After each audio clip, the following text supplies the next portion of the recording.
Someone asked me why I'm making it seem like I cannot go back to Somalia. Well, the only thing I can say to that is, as someone with a psychology degree, and you don't have to have a psychology degree to know this, but some people may not know this, that there is something called generational trauma. Just like we inherit our DNA from our parents, we also inherit their fears and traumas as well. So, there are things like trauma that can be passed down from one generation to another. So, I have a fear of going back to Somalia without ever having seen it, unfortunately. But I love my country and I would love to go see it. I would love to go touch the sand, smell the air, conversate with the people, and eat its fruits. But life is step by step, and I would love to start with baby steps.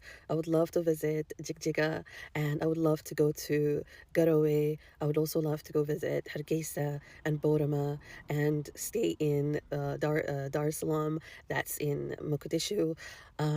But yeah, baby steps, baby steps, until I get to Hamar, inshallah. But yeah, no, that's it. And generational trauma is real, you guys. Wallahi, it is real. And even though I can just pick up my passport and book a ticket and fly to Somalia right now, it's just not that easy. It's really not that easy. And I hope that some people can really understand it. I would love to start with baby steps.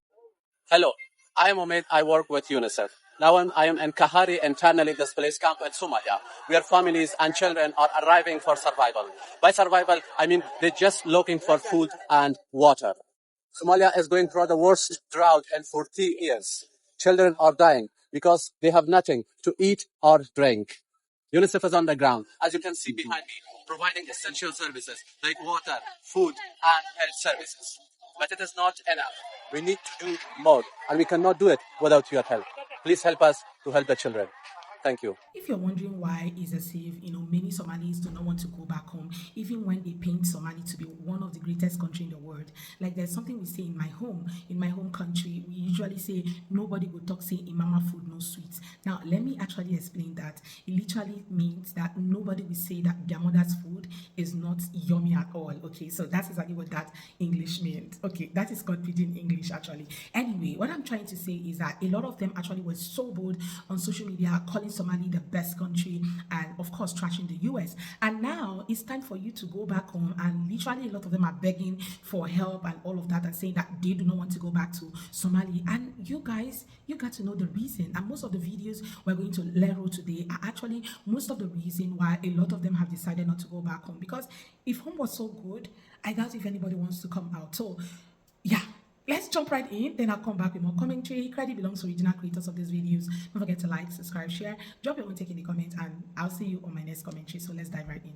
Somalis might be some of the worst migrants that you can import into our beautiful country, America, and I'm going to show you exactly why. I expose things that the media won't, so make sure you follow me. First of all, who decided that this is a good idea? And it's not just Obama, it actually started with Bush, who imported way more Somali migrants than Obama did. Between 2001 and 2016, both Bush and Obama admitted almost 100,000 Somali refugees into the United States. 99.6% of all these Somalian refugees are Muslims. 30% of them were males between the age of 14 and 50. So how much does all of this cost America? Well, let me show you. The total revenue for the state of Minnesota the Somalians produce on an annual basis is anywhere between $1 to $1.4 billion. That means that the total amount of money that a Somalian contributes to the United States is anywhere between $2,700 and $4,100. The average American contributes about $18,000. This isn't even a quarter of what the average American produces to the American government. So let's say they bring in about $3,200 a year to the American government. Well, how much do they take away? And this doesn't include the fraud that we just found through Nick Shirley. 81% of Somali households depend on some form of federal and state assistance like SNAP or Medicaid. If the household has kids, it rises up to 89% of households. About 60% rely on food stamps and about 80% rely on Medicaid, which means that the total amount that the federal government and the state government spends on each Somali migrant is anywhere between $12,000 to $20,000 annually. That includes direct benefits and public services. That means that on average, every Somali migrant costs the American government about $15,000 annually. On top of that, the majority of them commit massive fraud, stealing even more money from the American government. Okay, I don't really see myself living in Somalia anytime soon,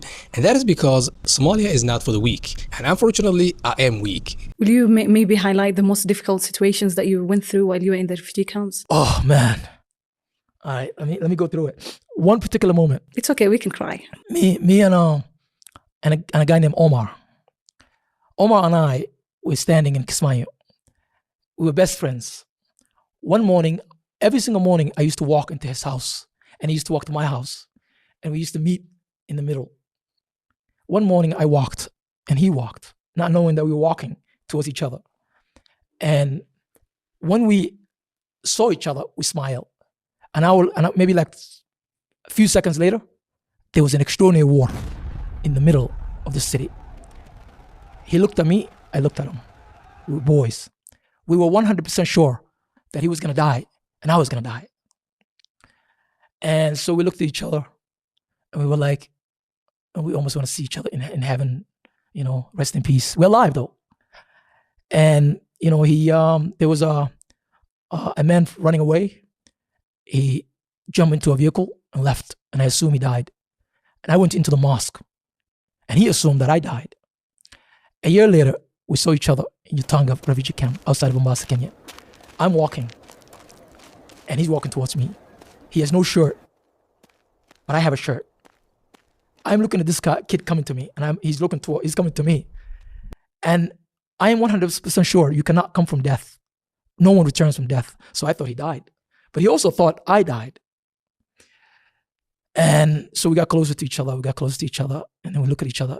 He stood right there, and I stood next, facing each other. And he's like, we touch each other. It's almost like a movie. And he's like, "You're alive. This is me." And I'm like, "Oh my God, I'm alive too. We made it." I took him that day, and I took him to my tent, and we stayed there, and we went to America. So let me recap. Average Somali family. Father that's not there, mother who's raising the kids all alone, daughter being the punch bag, bearing all of it, and a bunch of useless brothers, criminals. Average? Did I get that right? Girls being above normal, studious, taking care of the house, boys, disasters, mothers failing their own children, fathers nowhere to be seen, probably inserting their dye and D into younger dishes. Average Somali family. Did I get that right, spam account?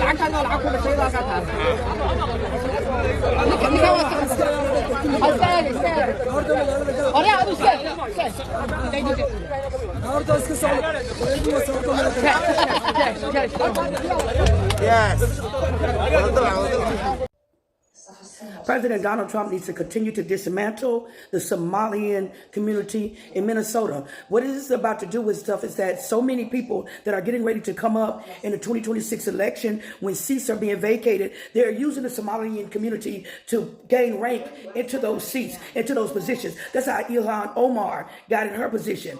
Once they have a runover of Minnesota, then they feel like they can take over the state, then they'll start trying to come for our country.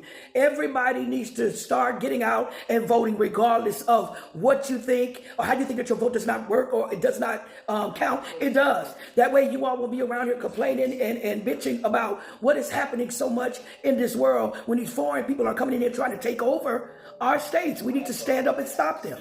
Now, one would think that, why is it that a lot of them are given birth when they know they cannot be able to take care of these children?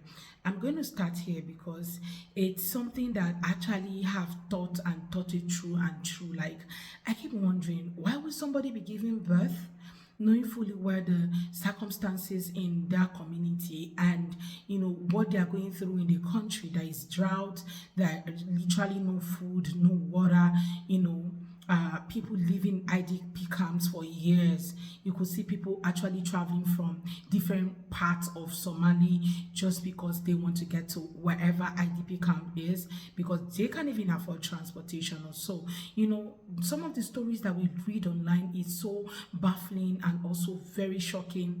And also, if you are someone who actually have pity on people, you feel pity for them. But the truth still remains, why will a man who knows too well that he doesn't have the financial capability to take care of children, take care of a child, now decide to have 2, 3, 4, 5, 6 children. It's just as if you're bringing these kids into the world to suffer them, because it's really painful to see some of these things going through, some of these kids actually going through whatever thing they're going through, right? So it's really painful to see some of these videos. And the truth still remains that I think the government have a hand in that. Like, they do not have a hand in, but they have something to do about this, okay? And what I'm thinking is that they have to make laws that will, protect people, protect children, laws that will prevent people from just giving birth just because they have the capacity to give birth, because you think you're fertile and there's a woman nearby, then that's it, okay? It doesn't really make a lot of sense, okay, with everything that is happening. Now, that is it for people who live in Somali, because that's how their home is, and a lot of them are feeling so bad, okay, that there's just a little thing to what they can do. Yes, I think they can do a lot, but so many of them still feel that they cannot do so much because of fear and tension. They flee from somewhere. I think I saw a video sometime of this particular lady creator who was talking about how so many people have been asking them, why are you not speaking about what is happening in your country and in your community and all of that? And she went ahead to say that's because they flee war, and so many of them are still very much devastated mentally and all of that, and they cannot talk about anything happening. And it got to me, because I've not been in that position, but I think I've been in a position where I feel so much pain, especially when I lost a child, and it was really painful. Until now, whenever you talk about somebody who has lost someone, I think I'm in a better position to advise, okay? But right now we're talking about people who have really escaped, flee from, war and all of that. And I think that that because you're in a country where things are working better for you, I think that gives you even more edge to talk about it and try to find a way to provide solution in your own community.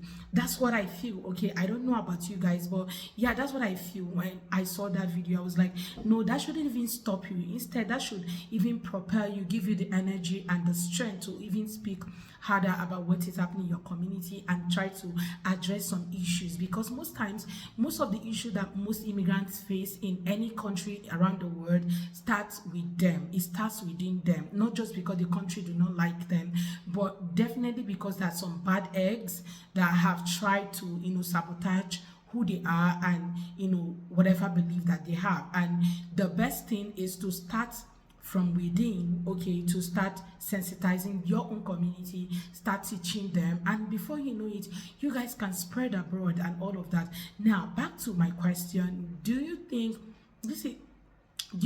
that most of the things happening in Somali is the reason why most of them who are in the US or any other part of the world have actually refused to go back to Somali? And the truth still remains yes, because a lot of them have that fear, and a lot of them do not even know where to start from. They don't even know their way to Somalia anymore, and with everything that is happening. But I still feel that some of the leaders have the powers to go back home and find a way, speak to one or two, and just find a way to fix home, because truly home is home. No matter how much you decide to stay in another man's country where you are accepted, one day you get tired, or they will get tired and decide to say it's time for you to go home. So it's very important to fix home at any point, at any given point, okay? Speak. You can use social media to speak, you can use different avenues to speak. Just lend your voices and don't try to pass the blame to other people instead of passing the blame to yourself and your community, because there is something that needs to be fixed within before outside can be fixed, right? But yeah, that's my own take for today. Let me know what you all think in the comment section. Credit belongs to original creators of these videos. Don't forget to like, subscribe, share, and drop your own take in the comment. I'll see you all on my next. Thank you so much guys for watching. See you all next time. Bye guys.